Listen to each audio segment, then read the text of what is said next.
अल्मोड़ा जिले में प्रशासन की नाक के नीचे चल रहा अवैध खनन का काला कारोबार। दबंग खनन माफिया रानीखेत तहसील के सड़क किनारे पहाड़ तोड़कर पत्थर निकाल रहे हैं और प्रशासन को इसकी भनक तक नहीं है। खनन माफियाओं की करतूत का वीडियो भी सामने आया है, जिसमें नजर आ रहा है कि किस तरह से बेखौफ होकर सड़क किनारे से पहाड़ी पत्थर निकाले जा रहे हैं। मामला जब संयुक्त मजिस्ट्रेट वरुणा अग्रवाल के संज्ञान में आया तो उन्होंने कहा कि मामले की जांच चल रही है, जो भी दोषी पाया जाएगा उस पर कार्रवाई की जाएगी। क्योंकि हमारे संज्ञान में कंप्लेन आई है खनन की, हमारे द्वारा जांच की जा रही है और जांच के बाद जो भी दोषी पाया जाएगा उसके विरुद्ध सख्त से सख्त कार्रवाई की जाएगी। उधम सिंह नगर के रुद्रपुर में नर्स से दुष्कर्म के बाद हत्या का मामला लगातार तूल पकड़ रहा है। वारदात के बाद से विरोध प्रदर्शन का दौर चल रहा है। पुलिस प्रशासन ने इस दुष्कर्म कांड में एक आरोपी को गिरफ्तार कर जेल भेजा है। एसएसपी ने मामले की जांच के लिए एसआईटी का गठन भी किया है। बावजूद इसके लोगों का गुस्सा थमने का नाम नहीं ले रहा। शुक्रवार को किच्छा में नौजवानों ने पोस्टर बैनर के साथ पैदल मार्च निकाला। पीड़िता को न्याय देने और दोषी को फांसी देने की मांग की। नर्स हत्याकांड की सीबीआई से जांच कराने के लिए भी आवाज उठाई। उत्तराखंड में पर्यटन मंत्री सतपाल महाराज के बेटे सुयश रावत द्वारा टिहरी झील में क्रूज और यार्ड बोट चलाने के लिए आवेदन से जुड़ा विवाद और बढ़ गया है।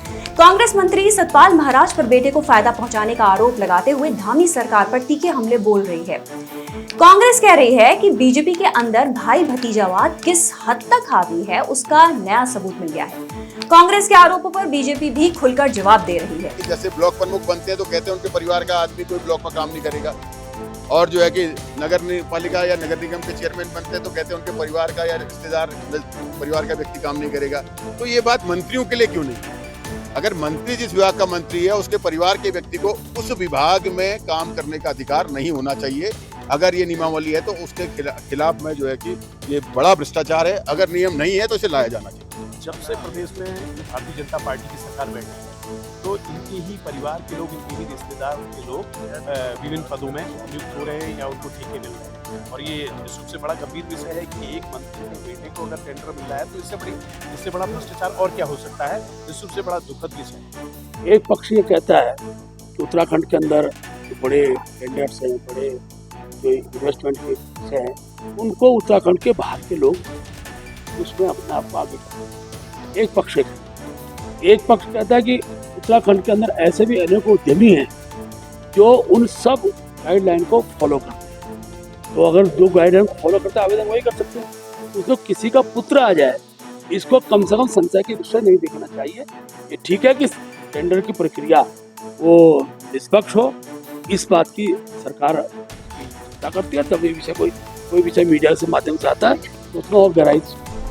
टिहरी झील में क्रूज चलाने के टेंडर विवाद में चौतरफा घिरे पर्यटन मंत्री सतपाल महाराज का बड़ा बयान सामने आया है। टेंडर के आवेदकों में बेटे सुयश रावत का नाम आने को लेकर मंत्री सतपाल महाराज ने अब कहा है कि उन्होंने बेटे सुयश से नाम वापस लेने को कहा है। सतपाल महाराज ने विरोधियों पर भ्रामक प्रचार करने और मामले को तूल देने के भी आरोप लगाए। आप जानते हैं कि हम नरेंद्र मोदी जी को अपना प्रतीक मानते हैं, उनसे प्रेरणा लेते हैं और उन्होंने हमेशा कमल के पुष्प की प्रेरणा दी कि कमल की तरह स्वच्छ रहो। राजनीति में स्वच्छता को देखते हुए, ट्रांसपेरेंसी को देखते हुए, क्योंकि मैं विभागीय मंत्री हूं, इसलिए मैं अपने पुत्र से आग्रह करूंगा, सारे काम नियमित हुए हैं, सारी प्रक्रिया जो है उसके अंदर ट्रांसपेरेंसी अप्लाई की है, कोई भी नियम का उल्लंघन नहीं किया गया है। फिर भी मैं अपने छोटे पुत्र से आग्रह करूंगा कि वह अपना आवेदन वापस ले ले। यही मैं आपसे कहना चाहता हूं और निश्चित रूप में मैं चाहूंगा कि आने वाले समय में हमारे उत्तराखंड के लोग उत्तराखंड में प्रयास करें और किसी प्रकार के भ्रमक प्रचार न किया जाए और जो हमारे प्रधानमंत्री जी ने प्रेरणा दी है उसी प्रेरणा के तहत कमल की तरह पारदर्शिता रखते हुए, ताकि कोई व्यक्ति हम पर उंगली न उठाए, इशारा न करे, ये देखते हुए मैं अपने छोटे पुत्र से अपना जो उसका आवेदन है वो वापस लेने के लिए आग्रह करूँगा। धन्यवाद। उत्तराखंड की धामी सरकार ने विधायकों को दिया है बड़ा तोहफा। विधायकों के वेतन भत्तों और सुविधाओं में जबरदस्त बढ़ोतरी कर दी गई है। गैरसैंण में चले विधानसभा के मानसून सत्र के दूसरे दिन विधायकों के वेतन भत्तों में बढ़ोतरी का विधेयक पारित किया गया। ये विधेयक पास होने के बाद प्रदेश के विधायकों की सैलरी करीब 1 लाख रुपए बढ़कर 4 लाख रुपए महीने तक हो गई है। अभी तक विधायकों को वेतन भत्ते के रूप में हर महीने लगभग 2,90,000 रुपए मिल रहे थे। विधायकों को कर्मचारियों के समान कैशलेस की सुविधा भी दी गई है। विधायकों के वेतन भत्ते और सुविधाएं बढ़ाने पर विरोध भी होने लगा है। जन संघर्ष मोर्चा इसे जनता की पीठ में छुरा घोंपने जैसा बता रहा है। राज्य आंदोलनकारी भी कह रहे हैं कि प्रदेश पर 80 से 90 हजार करोड़ का कर्ज है। इस कर्ज को चुकाने के बजाय सरकार विधायकों की सुख सुविधा बढ़ाने में लगी है। विरोध के बीच बीजेपी के प्रदेश प्रवक्ता नवीन ठाकुर का बयान भी सुर्खियों में है, जो कह रहे हैं कि जिस तरह अपनी सुविधाओं के लिए पक्ष और विपक्ष के विधायक एकजुट दिखाई दिए, ऐसी एकजुटता प्रदेश की आवाम के हितों के लिए भी दिखाई देनी चाहिए। जिस प्रकार अपने हितों के लिए ये सब विधायक एकजुट होते हैं, जनता के हितों के लिए भी इनको एकजुट होना चाहिए और निश्चित तौर पर प्राथमिकता जनता के लिए होनी चाहिए। वन विभाग की टीम अब सशस्त्र सीमा बल से लेगी निशानेबाजी की ट्रेनिंग। पौड़ी में हमले करने वाले गुलदारों को ढेर करने और उन्हें ट्रैंकुलाइज करने के लिए वन विभाग की टीम निशानेबाजी की ट्रेनिंग सशस्त्र सीमा बल के जवानों से लेने जा रही है। अब तक वन विभाग गुलदार को ट्रैंकुलाइज या फिर ढेर करने के लिए शिकारी दल की मदद लिया करता है। वन विभाग ने सशस्त्र सीमा बल से निशानेबाजी की ट्रेनिंग लेने का फैसला गुलदारों के बढ़ते हमले को देखते हुए लिया है। अकेले पौड़ी जिले में ही पिछले 6 महीने में गुलदारों ने हमले कर 10 लोगों को जख्मी किया है, जबकि 3 मासूमों की जान गुलदारों के हमले में गई है। ब्रह्मलीन पायलट बाबा के उत्तराधिकारी का ऐलान कर दिया गया है। जापान की शिष्या कोकिला माता उर्फ कैवल्या को पायलट बाबा का उत्तराधिकारी बनाया गया है।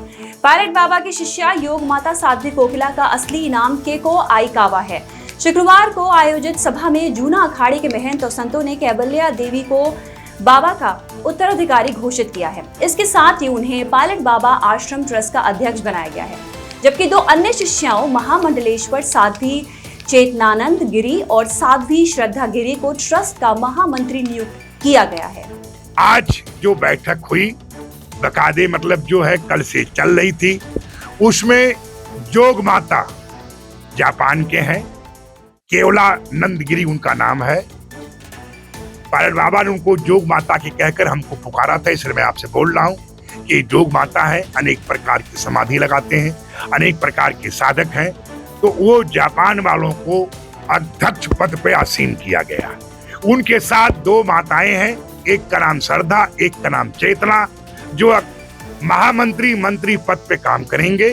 I got underground summit I did, and Baba to the same Guru, Hari Baba is my Guru, and Hari Baba Guru, brothers sisters.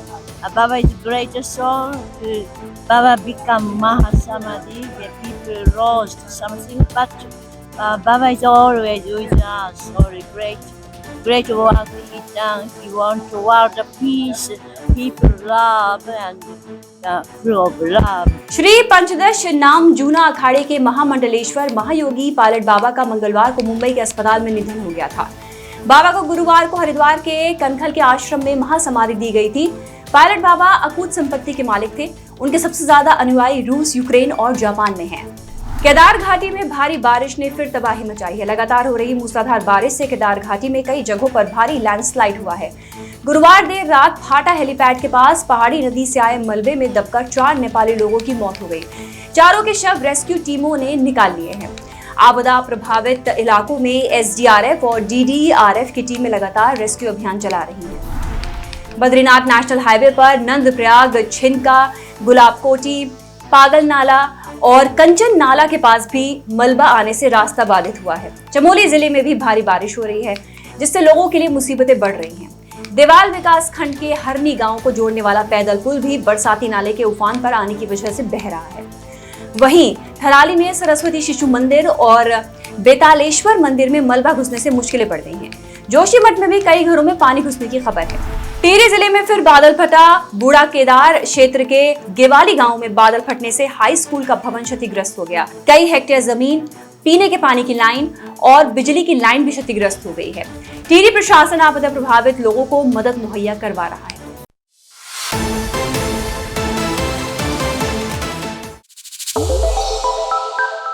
श्रेष्ठ उत्तराखंड पर खबरों से जुड़े रहने के लिए चैनल को सब्सक्राइब और लाइक करें, बेल आइकन दबाएं और देखते रहें श्रेष्ठ उत्तराखंड।